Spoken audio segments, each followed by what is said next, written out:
नमस्कार। SBT news में आपका स्वागत है। पेश है 9 जनवरी सोमवार दोपहर 3:15 बजे राजस्थान की 15 बड़ी खबरें। सबसे पहले एक नजर डालते हैं आज के हेडलाइंस पर। पीएम बोले, इंदौर पूरी दुनिया में लाजवाब। इंदौर एक शहर नहीं, एक दौर है जो समय से आगे चलता है। सीएम गहलोत ने अपने ही सरकार के कामकाज का फीडबैक लेना शुरू किया। फतेहपुर, माउंट आबू, चूरू, जोबनेर में पिघली बर्फ, बढ़ने लगा तापमान। सवाई माधोपुर में चौथ माता का लक्खी मेला शुरू। और बाड़मेर में बीमा क्लेम में किसानों को मिले 20 पैसे और 2 रुपए। और अब खबरें विस्तार से। प्रधानमंत्री मोदी ने कहा कि इंदौर दुनिया में लाजवाब है। लोग कहते हैं कि इंदौर एक शहर है, लेकिन मैं कहता हूं कि इंदौर एक दौर है जो समय से आगे चलता है। पीएम मोदी आज इंदौर में 17वें प्रवासी भारतीय सम्मेलन के दूसरे दिन शामिल हुए। ब्रिलियंट कन्वेंशन सेंटर के ग्रैंड हॉल में मोदी जब मंच पर पहुंचे तो हॉल मोदी मोदी के नारों से गूंज उठा। उन्होंने कहा, आप सभी को 2023 की मंगल कामनाएं। 4 साल बाद ये सम्मेलन एक बार अपने मूल स्वरूप और भव्यता के साथ हो रहा है।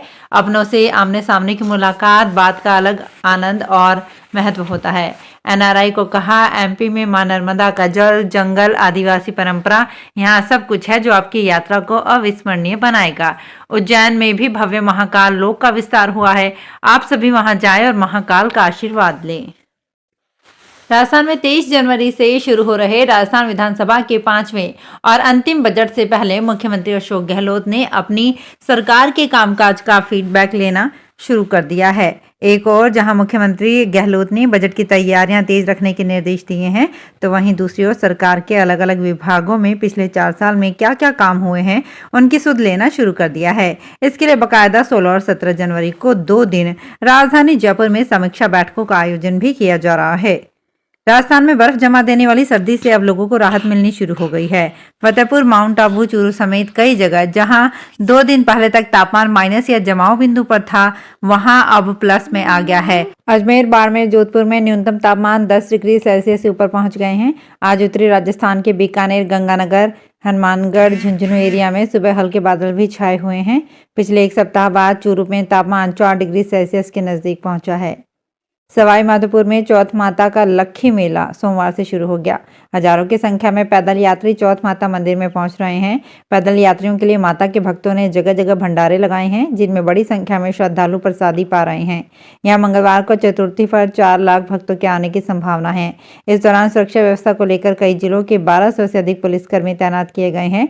पिछले 2 सालों से कोरोना संक्रमण होने के कारण मेले पर चौथ माता के दर्शन भक्तों को नहीं मिल रहे थे। बाड़मेर जिले में हाल ही के दिनों में किसानों को फसल बीमा क्लेम में मिली 20 पैसे, 2 व 10 की क्लेम राशि के बाद में प्रदेश की कांग्रेस सरकार लगातार केंद्र सरकार व बाड़मेर जैसलमेर सांसद व केंद्रीय कृषि राज्य मंत्री कैलाश चौधरी पर हमला बोल रही है। इसके बाद रविवार शाम को केंद्रीय मंत्री कैलाश चौधरी ने प्रेस वार्ता कर पलटवार किया है। उन्होंने किसान फसल बीमा में हुए धोखे में राज्य सरकार को जिम्मेदार बताया है। उनका कहना है कि फसल खराबे का आंकलन व गिरदावरी कर फसल खराबे का क्लेम भी राज्य सरकार ही तय करती है। राजस्थान चुनाव से पहले बीजेपी नेतृत्व एक बार फिर से किरोड़ी लाल मीणा पर बड़ा दाव लगाने की तैयारी में है। अलवर से लेकर भरतपुर, धौलपुर, करौली, सवाई माधोपुर और दौसा जैसे पूर्वी राजस्थान के जिलों में किरोड़ी लाल मीणा का प्रभाव है। 2018 के चुनाव में कांग्रेस को सबसे ज्यादा सीटें इसी इलाके में मिली थी। सचिन पायलट का भी सबसे ज्यादा प्रभाव इसी इलाके में है। ऐसे में राजस्थान विधानसभा चुनाव 2023 को जीतने के लिए कांग्रेस के मुकाबले के लिए बीजेपी एक बार फिर से किरोड़ी लाल मीणा पर बड़ा दाव खेलने की तैयारी कर रही है। जोधपुर के रावण के चबूतरे स्थल पर चल रहे पश्चिमी राजस्थान उद्योग हस्तशिल्प उत्सव में रविवार को रिकॉर्ड तोड़ भीड़ नजर आई। कोरोना काल के बाद भरे इस मेले में रविवार छुट्टी का दिन जोधपुर वासियों ने जमकर लुत्फ उठाया। मेले में आयोजित सांस्कृतिक कार्यक्रम में फीरा खान को सुनने के लिए बड़ी संख्या में लोग पहुंचे। मेले स्थल पर हैंडीक्राफ्ट एक्सपोर्टर अजय शर्मा द्वारा बनाई गई प्रतिमाओं का लोगों में जबरदस्त क्रेज नजर आया। मेले के संचालक सुनील परिहार का कहना है कि सी वर्ड देखने के लिए करीब 60,000 लोग पहुंचे। उदयपुर शहर के सुखाड़िया रंगमंच पर चल रहे 3 दिवसीय अंतर्राष्ट्रीय शास्त्रीय नृत्य महोत्सव के तीसरे और अंतिम दिन देश विदेश से आए कलाकारों ने अपनी प्रस्तुतियों से महाभारत के वृत्तांत को दर्शाया। कवि श्री कृष्ण की राधा के साथ छेड़छाड़, कृष्ण की होली और कथक ठुमरी की आकर्षक प्रस्तुतियां दी।